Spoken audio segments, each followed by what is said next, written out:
দোকানদার ভাই না? দোকানদার ভাই, আপনি কাক ফোন মারছেন?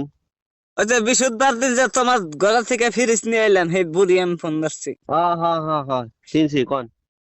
কই মানে কি ফ্রিজ আইনা রাখতে না গেলাম, হ্যাঁ হ্যাঁ।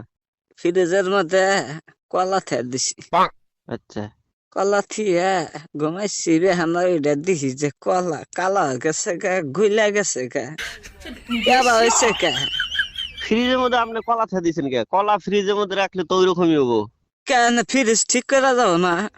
কিছুমান বস্তু আছে যেগুলা ফ্রিজে রাখা যাবে না, যেগুলা রাখা যায় ওগুলা রাখা লাগবে। আপনি কলা রাখছেন, কালা হয়েছে। কলা তো মানে বেশি ঠান্ডা পাইলে মানে ই হইলে তো 1.5 কেজি কালাই হবে। কলা আনছি, এই 1.5 কেজি কলা কইলাম যে ফ্রিজের মধ্যে তেল দিই, সকালে আবার আমার শরীর দেখবার যাম। তা কলা নষ্ট হয়ে গেল, গাতে পয়সাও নাই। কলা যে ফ্রিজ নষ্ট হয়ে গেল গা, তোমার ফ্রিজের জন্য কি ফ্রিজ কিনা দিলা? ফ্রিজের